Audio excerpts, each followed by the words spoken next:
Yes, so hey guys, we are going to have some people join us very soon.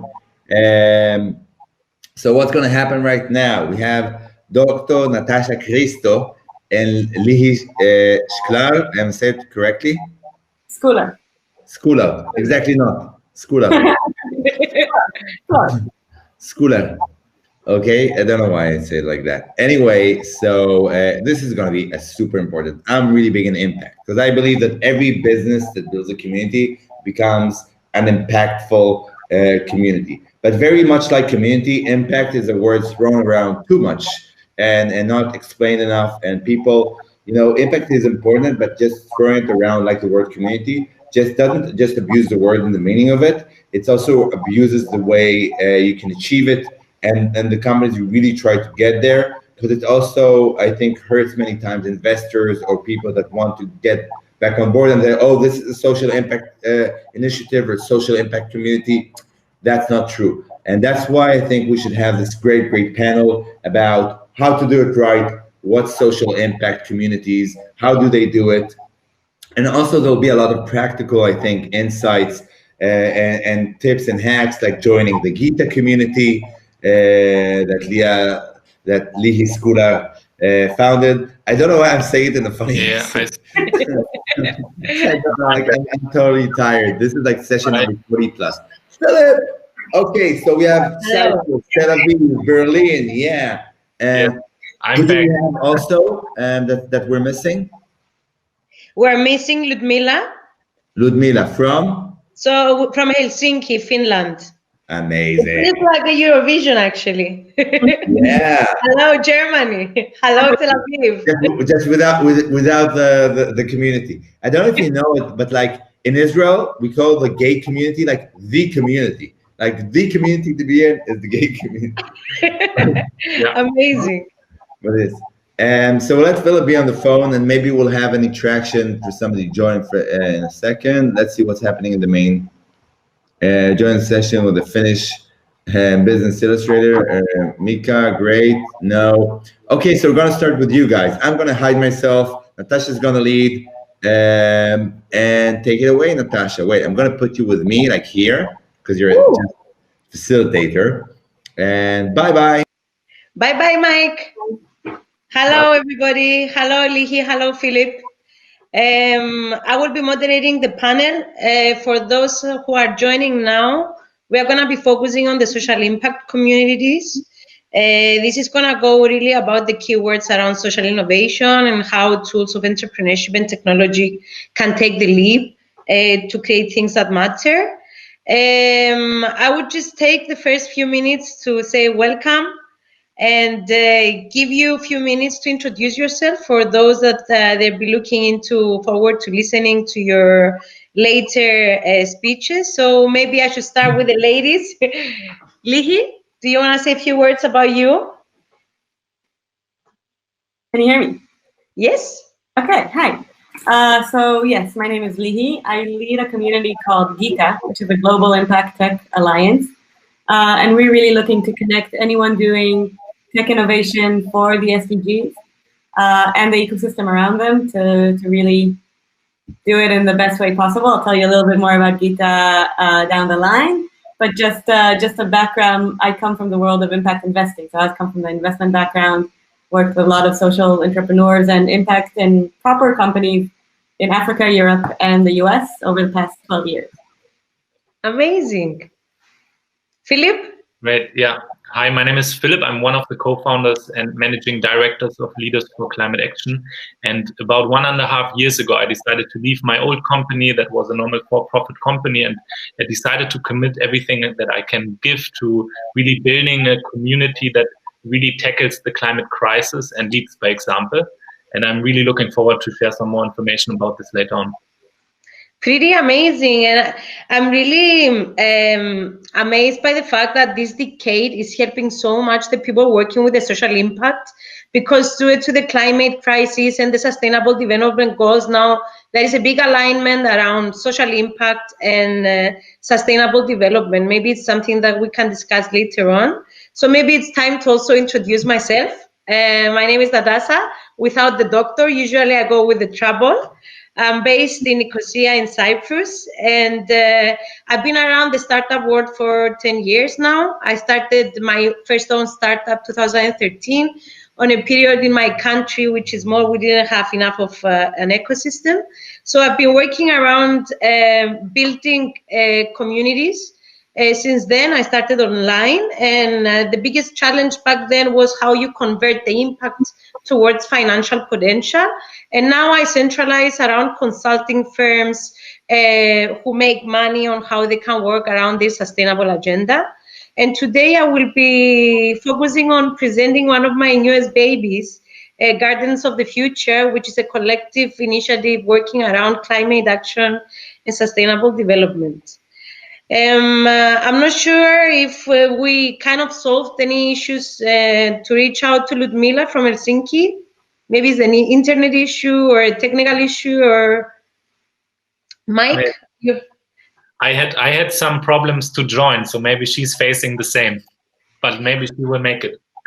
Okay. So now I think I should give approximately 10 minutes to each one of us to present around your centralized topic, and then the panel around social impact communities will move into a 20-minute discussion around key topics that arise through the conversations.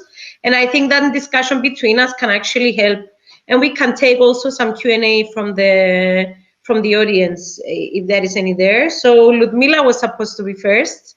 I was supposed to go second, but feel free if you want to go. If you want to go first, as I'm the panel moderator, I should give the stage to you. So maybe one of you wants to start. Philip, go ahead. Think you've. Okay. I'd like to hear your story. So are you going to be sharing your screen? Yeah, I will share my screen. Can you see it now? Give it a few seconds. Yes, it's coming up now. Yep. Perfect. You can see it? Mm-hmm. Okay, great. So, yeah, first of all, thank you once again to have me today. I'm really looking forward to share some information about Leaders for Climate Action, and thought that I cluster the presentation into 4 pieces. So first of all, I would like to give you a bit of background, like what was the story behind Leaders for Climate Action, why we started this, and give an outlook on the approach and the strategy that we are taking, and then dive deeper in the community action and the community work that we are doing. And at the last point would be to also look into what are the next steps that we will do. And I warmly invite you to be part of the next steps, because we welcome everyone who seriously wants to tackle the climate crisis. But maybe I can start really in the beginning. So when we founded Leaders for Climate Action a good 1.5 years ago, it was really this impulse that we looked at us, the digital industry, the tech industry, however you want to call it. And to be honest, we were simply disappointed that in regards of fighting the climate crisis, there was so much talking but so little action. And instead there was in our eyes that mindset that you look at other industries that are doing worse than we are doing in terms of emissions, and then thinking, okay, we don't have to act.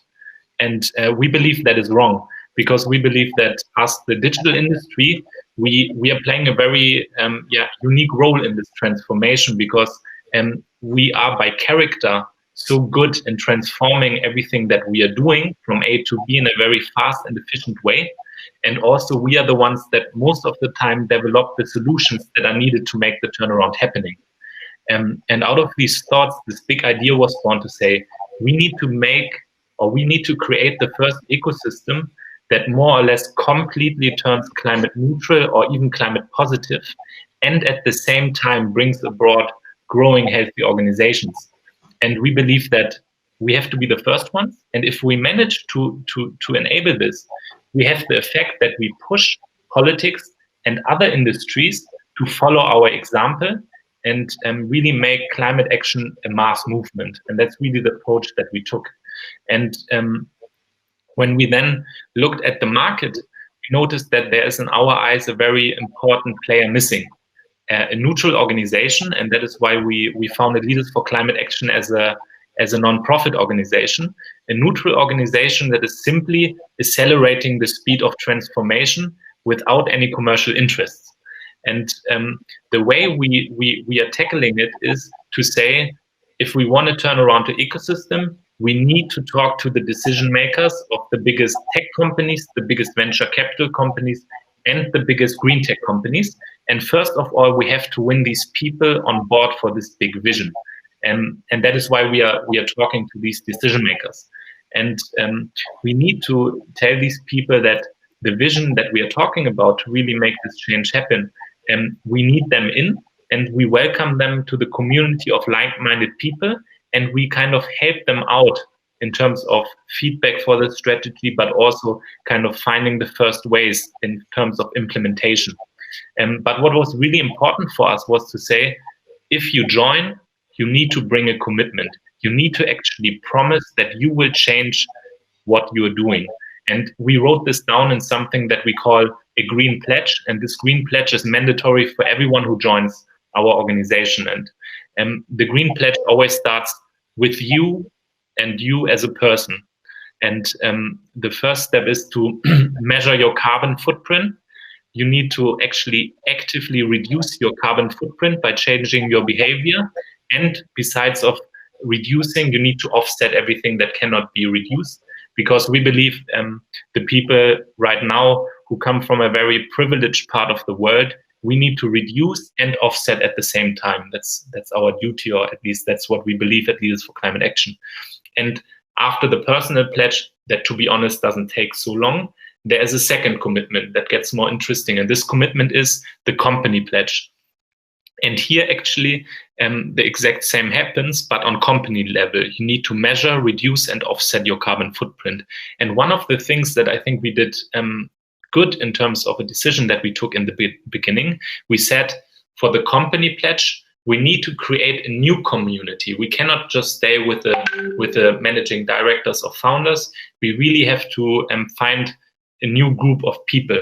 And this new group of people we call the climate officers. And for our big companies, unicorn companies, or companies with a few hundred employees, this climate officer is normally a head of sustainability, or someone, or maybe sometimes a whole team of people that work on sustainability. But for our small companies, it can be an investment manager, it can be anyone who's really committed on taking this project on. And with these people, we are working more intensively than with the managing directors or founders, because they are implementing it. And besides these personal and company pledges, we, in a third point, look forward to what else can we do that might have a much bigger impact than just measuring, reducing, and offsetting. But I will get to this a bit later on. Or not later on, but now. I mean, I guess a lot of you are really deep in the topic, and you know that for a digital company to measure and reduce and offset carbon, it's a limited scope, and we call it to do the homework. But it would be wrong to say, okay, now we are done. And therefore, we have a lot of community actions. And these community actions, they can be very, very different from industry to industry or from leader to leader.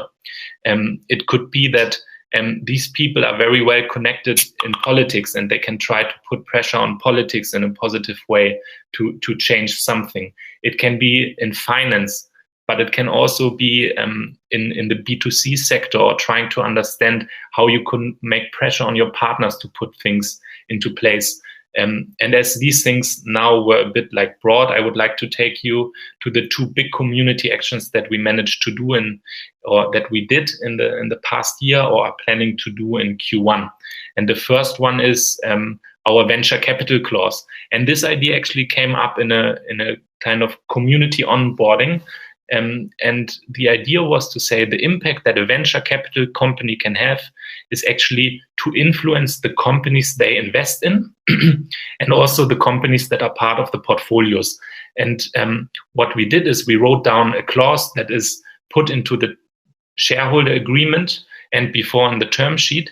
And in this clause, we define that every company who receives funding needs to measure carbon, report it to the board, looking to a reduction, implement a company culture that makes this topic already very aware, and also looks into possibilities for offsetting.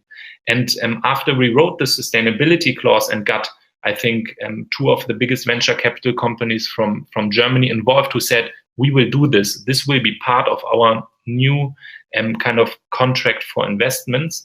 Us as a non-profit organization, we approached the top 45 VCs at this time in Germany, now throughout Europe, and we got 80% of all venture capital companies to join up for this. So if you're trying to raise money right now in Scandinavia, but also mostly in Germany, there's a high chance that you will have this clause in your contract. And I believe this is a typical example of how a VC can do much more than just measuring, reducing, and offsetting the carbon footprint. Another thing that we are working on right now and that will be launched in Q1 tackles the topic, or does community work from a completely different angle with a completely different target group. And here the starting idea was to say, maybe a digital company, let's say an application that, you know, lets you meditate. Maybe only 15 or 20 people, employees work there, but maybe they have 5 million, 10 million of users who are using this application. So the leverage could be to try to get these end customer contacts and get these people from being aware about the climate into actual change of behavior and action. And this is exactly where our Green Week comes into place. And we are uniting all the B2C companies in our community under one big campaign. And for 7 days, we will try to use all the touch points to make this swift of behavior really happening. And big companies like Spotify, Zalando, Delivery Hero, and many others already joined for it. So we believe that can really make a big impact, but it's the first time we do it. So we will just see how it will work out. Maybe now just for the last slide, looking where we are standing, we started a good year ago and unite now almost 900 companies from, I think, in total 24 different countries, mostly in Europe. We have also a few companies from Israel, Turkey, and then also Australia, and managed by this approach of getting everyone in the process of starting the measurement, reducing and offsetting to save about 320,000 tons of carbon. And we are looking forward within the next year to really make this movement a truly global movement.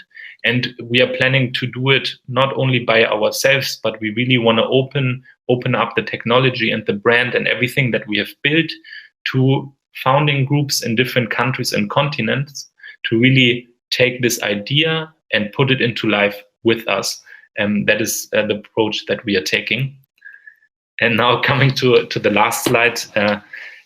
I mean, Buddha says it, the problem is you think you have time. And if you look at how little time we have, I think it's so important that we really get it from awareness into action. And not only with our initiative, but I really love that from different angles we are tackling it. And I think we don't have time to kind of think about everything in detail, but we really need to get into the action. So thank you very much for your attention.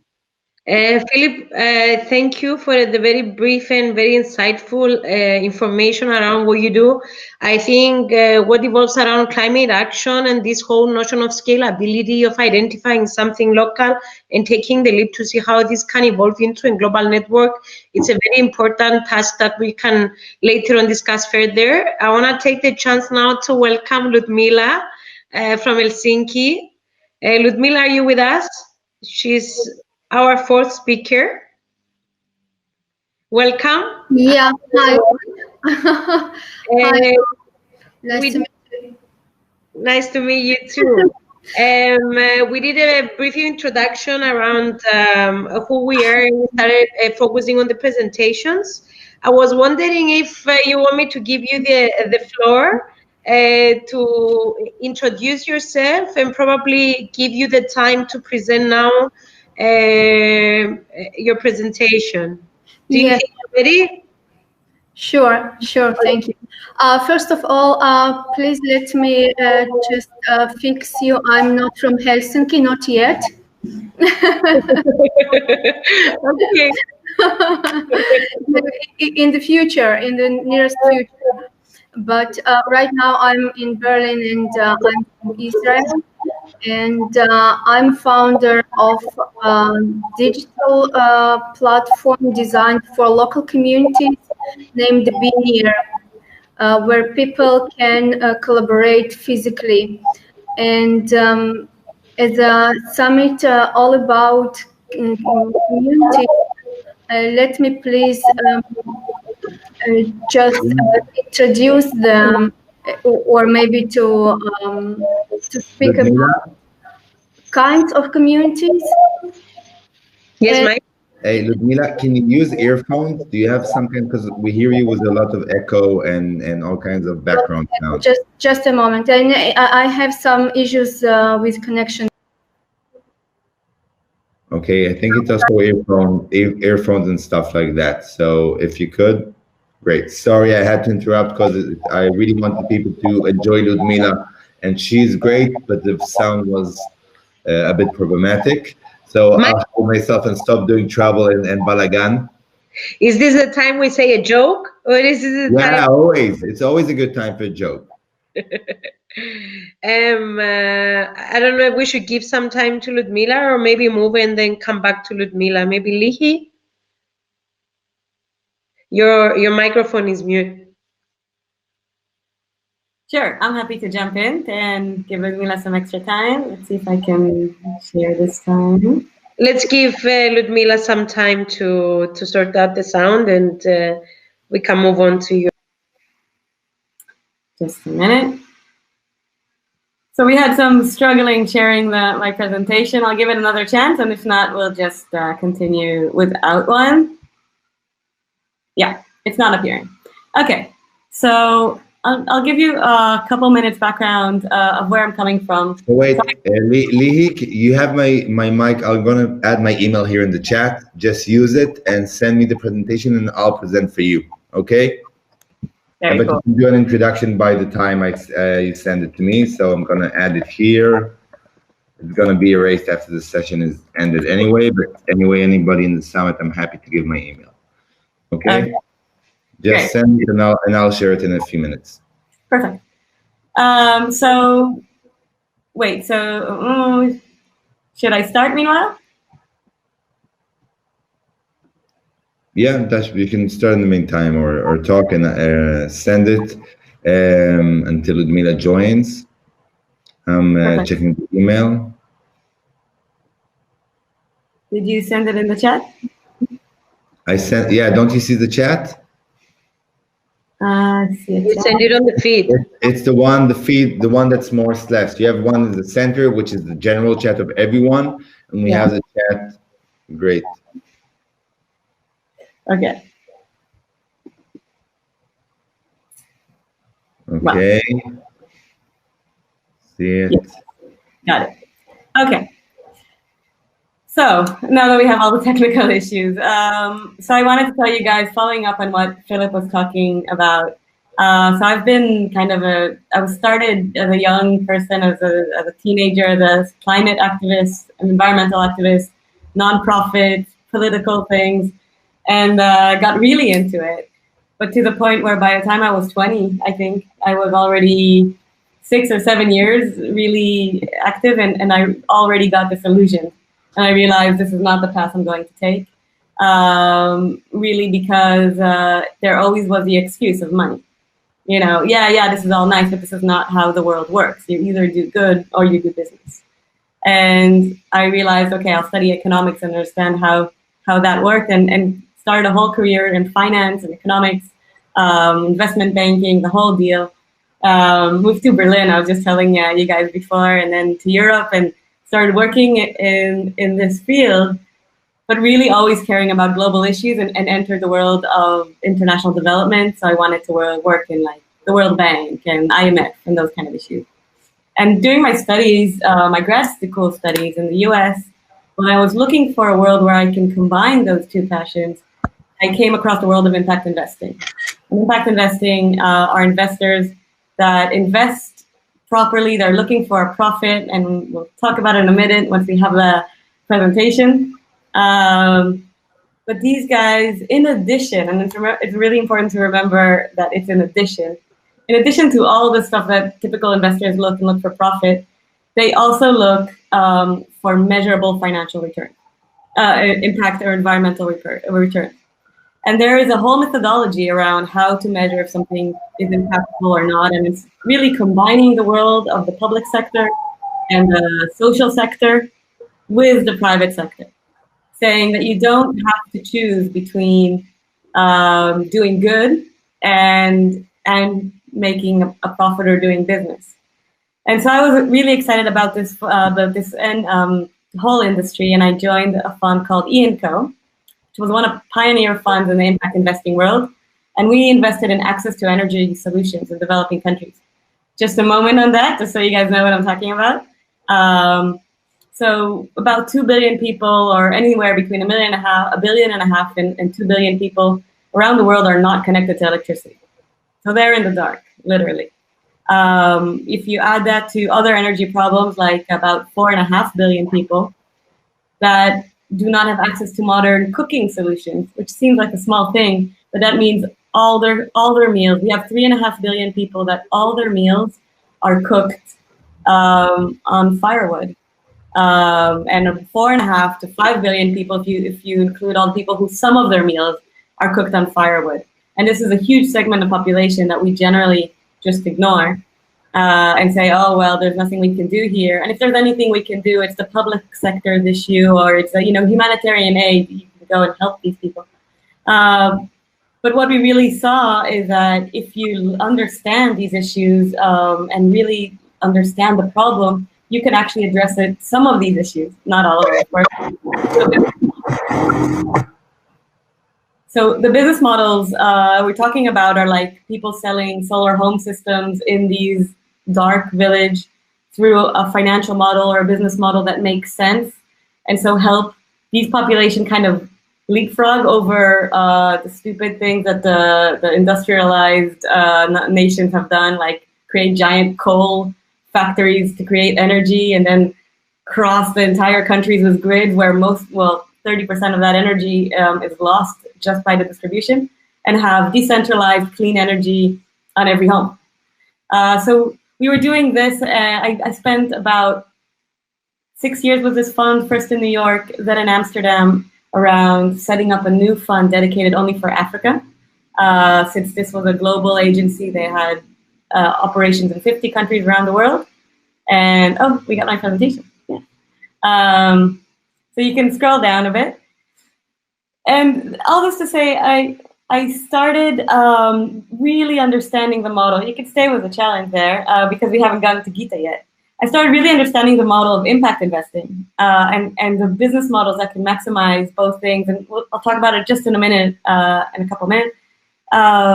But I came from Israel. My brother is an entrepreneur. My father is in the sector. Everyone around me, my friends, have tech startup companies, and the innovation sector here is amazing.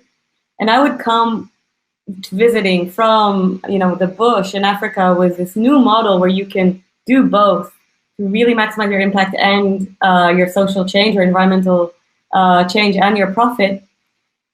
And nobody in Israel knew about it. So I felt there was a huge potential to really connect this vibrant ecosystem around tech and innovation with this new capital and new kind of consciousness.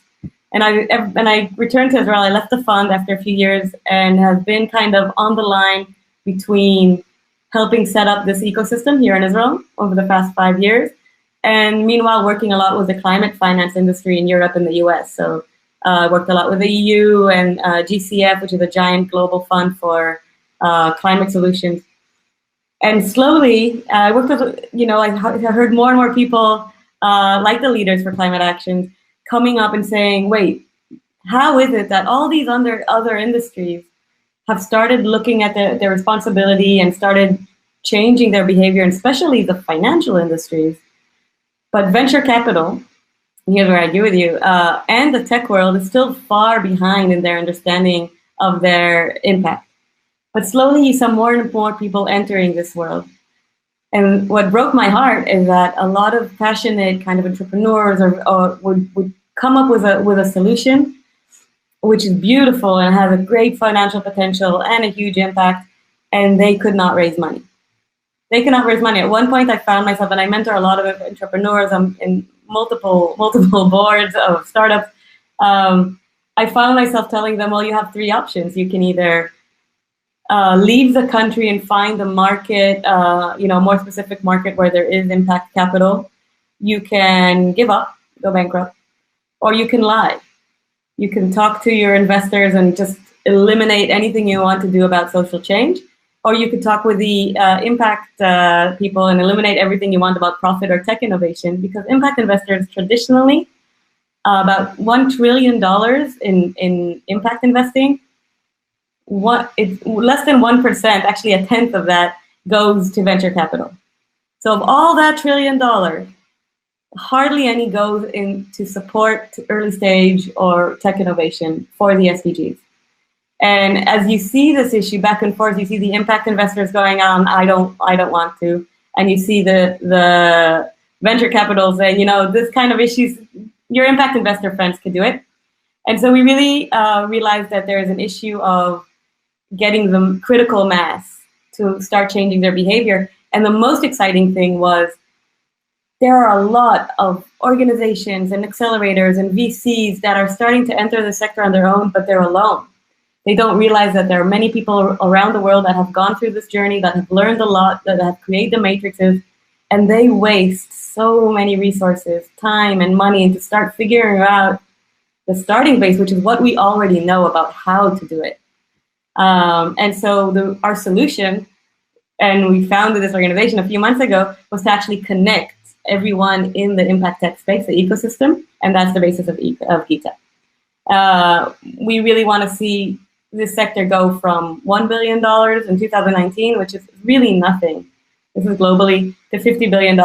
I wanted to put there 2025, but my co-founder is a little less ambitious. So we said 2030. Can you go ahead? I'll mention that I put in a definition of what impact tech is. And I'll mention why I put it. One of our key challenges in creating this community is because everybody entered on their own and kind of from their own purpose, their own passion, and we have many different definitions on everything. So what impact is can be an argument, what tech is can be an argument, and what impact tech is not necessarily understood. So we're looking at the intentional use of science and technology for tech innovation. And then we really look at the SDGs, if you go down, as our key kind of matrix. Mike. Keep scrolling, Mike. So we look at the SDGs as our matrix. I've been in this field since 2008, and I can tell you how the impact world or impact investing world was before the SDGs and how amazing it is to have this framework. We could critique it a lot, but it has aligned the sustainable capital, the climate capital, and the impact capital to at least speak the same language. And it also inspires us because one of the things we want to do, and if you scroll down a bit, so keep going. We won't go too much into all the definitions. What we want to do is really connect everyone who's doing what they're doing and help create the methodologies and the frameworks that will help tech entrepreneurs really direct their innovation towards the SDGs or towards the global challenges. There's one thing to say about do no harm, but one thing to look at these challenges, just like the challenge of not having access to electricity, as an opportunity, as a way to lead, as a way to disrupt markets. And I can't say they're set models, but there are a few ways that we know work and a few ways that we know don't work. And at the very least, we'd like to help share that capital, share that information, and share the methodologies of what doesn't work so that people, these passionate, skilled people, are not going to waste all their time. Go ahead, Mike. So what is different about our community, and this is one of our challenges, and I will be done in a sec, is that we're looking at ecosystem actors. So we actually think that the entrepreneur is not the one that should be developing on their own this whole model of how their technology addresses the global challenges. That's a lot to develop. We don't ask an entrepreneur to invent the methodology of a financial model. We work with entrepreneurs with set financial models, and the entrepreneur has to fill it out.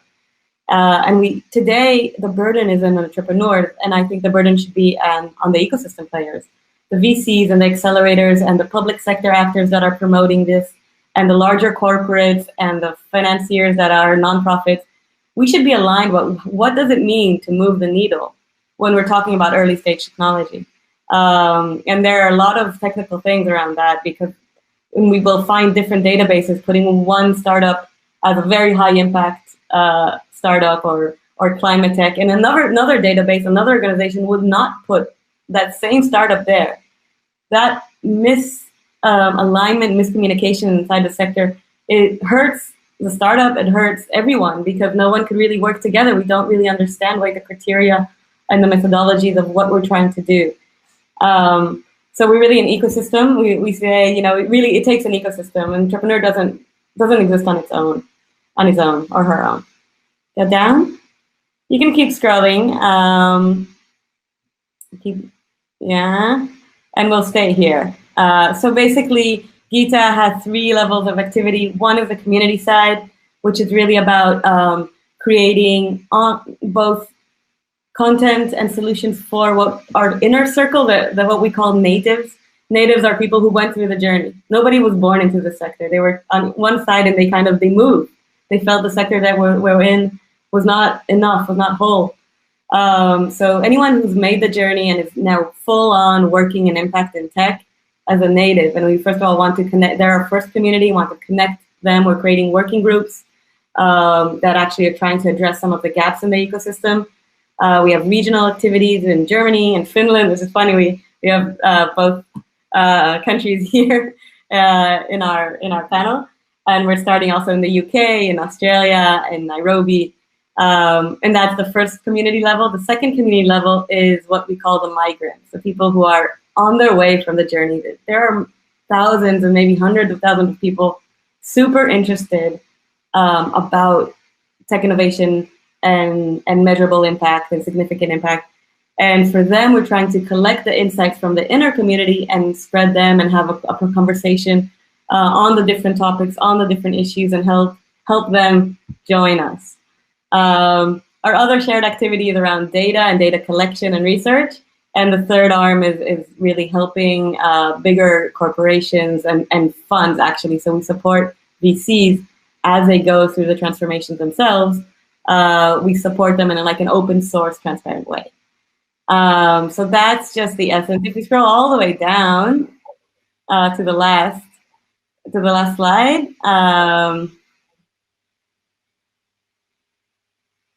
I wanted to share with you. Oh, sorry, this one was a one up. Sorry. Okay, this one was the challenges. So I wanted to share with you, as long as we're in this panel, some of the challenges we face as a community builder. And one of them is the fact that we're not with entrepreneurs. I think the entrepreneurial kind of individuals are much more used to working in a community-based setting and sharing ideas and insights. And here we're talking with investors, consultants, hardcore kind of professionals that are not used to sharing ideas. So we have to kind of create this practice with them. We also have a fragmented sector that's very emotional and almost religious about their beliefs. So trying to find shared thoughts is challenging, it's shared concepts, and we're trying to do it. It's not top down. It's all of us together. We want to get at least to the common denominator of all the active actors in the world to make it easier for new actors to join us.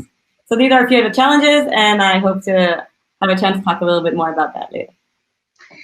Lihee, thank you so much for a very honest and insightful presentation.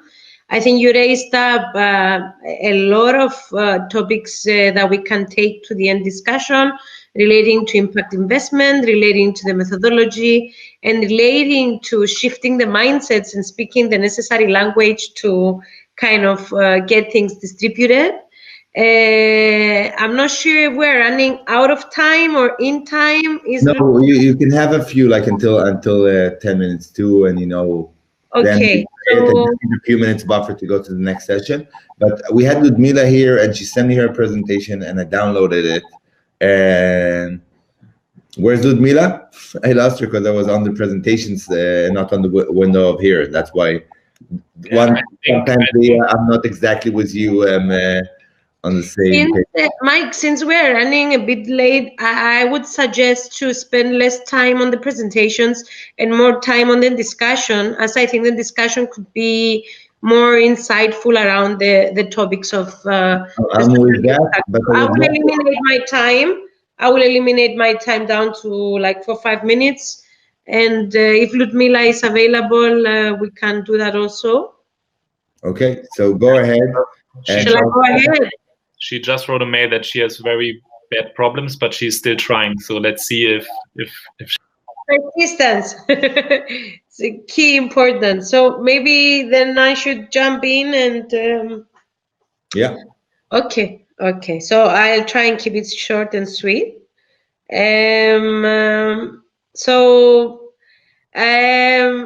It's amazing that we are kind of all fall into alignment. Let me know if you see my screen.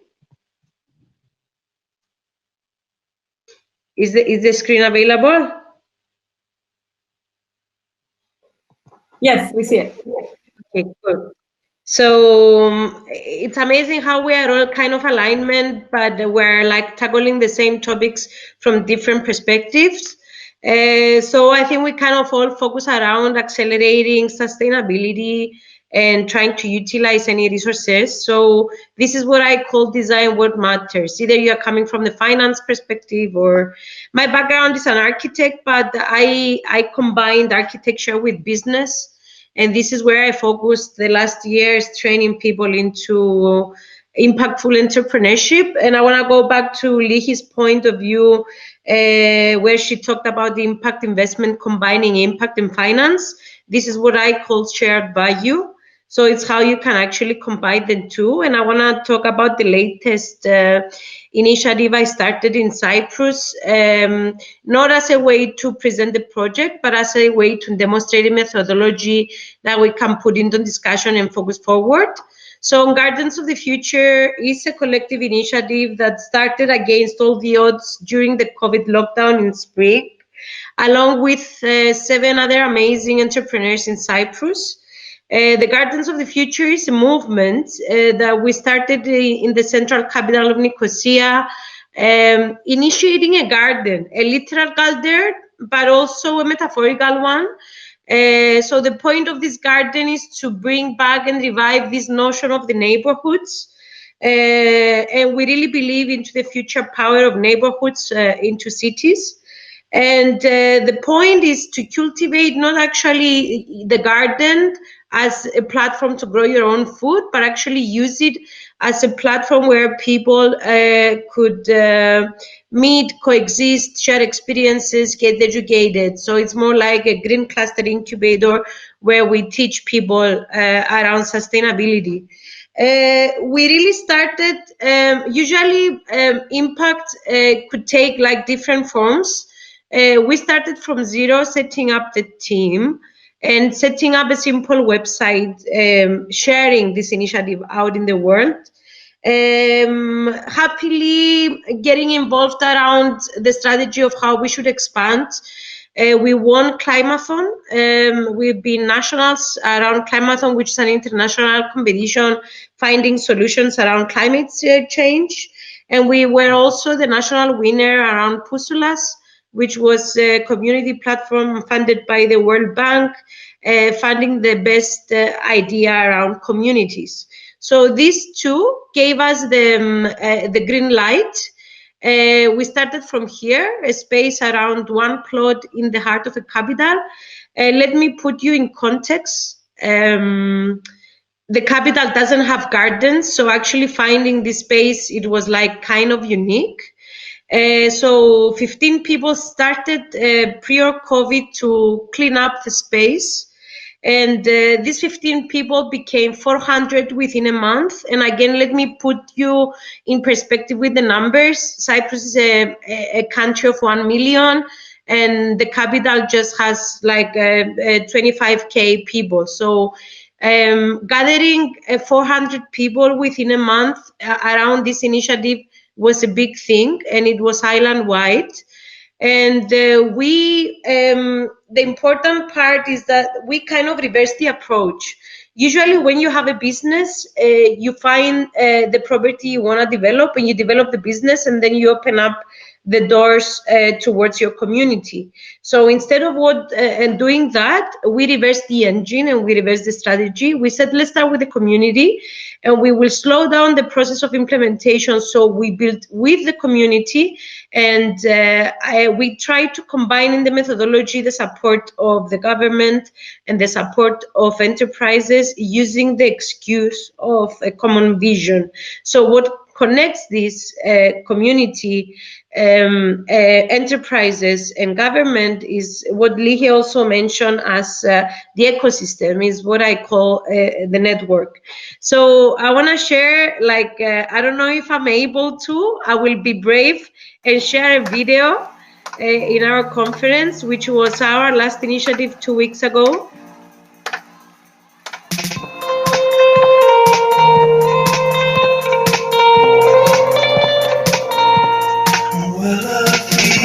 Taking over, oh, it's taking over, taking me overnight. This kind of feeling taking over, oh, it's taking over, taking me overnight.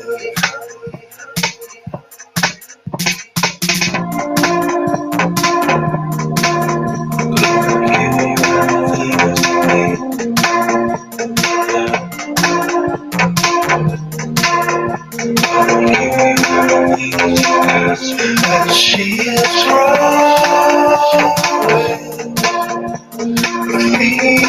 feeling standing by me. Feelings bright if you tell me.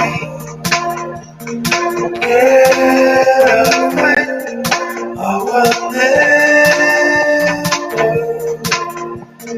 get away. Will you help me get myself? I will hold you, sweetheart.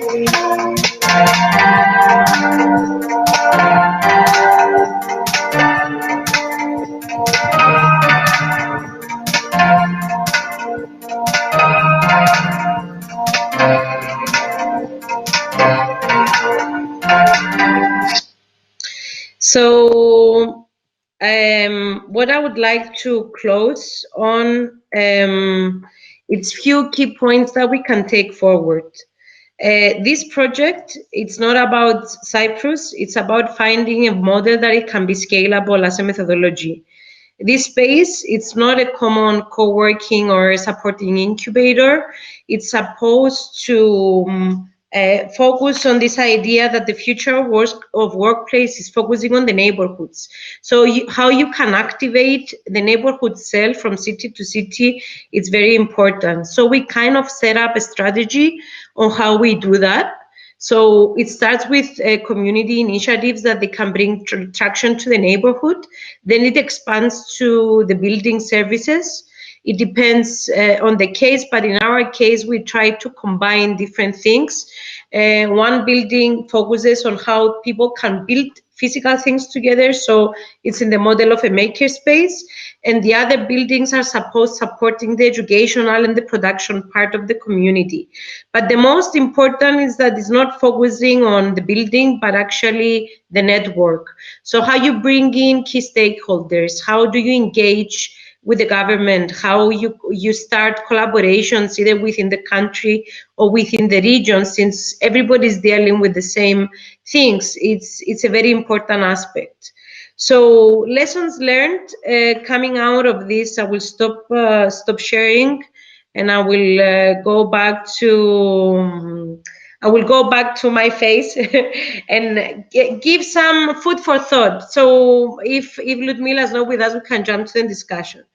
I've been around communities for 10 years, and I've been around this project for the last months. So what I want to put on the table is 5 points. First is that community, it's not about volunteers. It's not about the digital Facebook group that people can monetize with few technical tools. It's about a network, what Leehe mentioned as an ecosystem. So it's really important to the community leadership to focus around profile who are the stakeholders and how we can manage to utilize them towards a common vision. Second point is to identify industry momentum.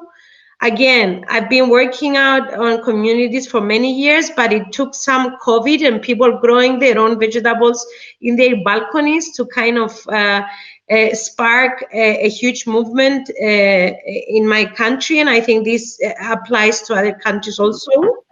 So momentum is very important. Third point is about how you activate these communities. And from personal experience, I think activation really goes down to how you engage the people with the whys. Why do you do things?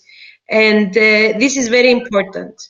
With most corporations and businesses and universities, they use people in a more top-down approach. So it's important to be open and to be sharing and collaborative on this. Fourth point is about how you utilize technology. And when I say technology, I don't mean only online, I also mean offline. So finding affordable technology to help you reach out, either to monetize the community or to, like you see in our case, we built a simple website, but also there are instruments where you can use this to scale up. But it's like starting small, but also having a scalable attitude. It's really looking outwards, the most important thing. And my last point to conclude, it's about acknowledging the challenges. Sharing the methodology of how we do things is important. And I think the biggest challenge is how you capitalize, not how you make money. So in our cases, stage one was really hard because when you start on zero capital to initiate a 2 million investment, it went down to a really high entrepreneurial negotiation with organizations and resources, which kind of gave us the advantage of kickstarting the project. So it's really about taking that concept of pre-seed, seed, and growing, but applying it into an impact arena. I want to leave it here as we don't have enough time. And I don't know, we have Ludmila. I don't know if we should jump in the conversation. No, we need to close. I'm like this. I'm the devil now. Okay. I need to be the bad guy. I need to be the bad guy. Stop the session because we have another session. You can hear my voice. That's it. And I have another full day. But you guys are amazing. And listen, Lee, I moved us so slowly because it's such a good presentation, and I'm so in love with you and everything you do. You know that.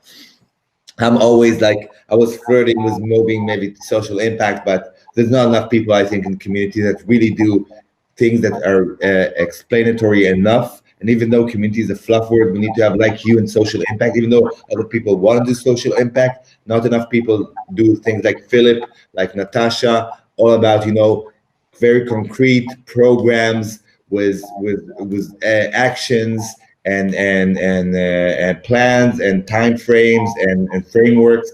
And I'm so inspired to see you three social entrepreneurs leading the way and creating things that are scalable and with a clear vision and a clear roadmap.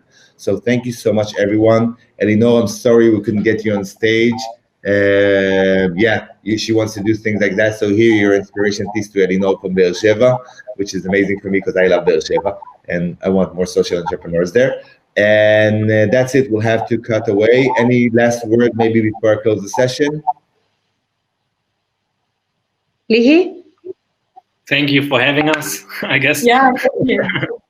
That's what I want you to say. It's okay. I'm joking. Philippe, you are amazing. Lee, you're always amazing. Natasha, you're crazy, but we love you. I'm joking. You're amazing. Bye, guys.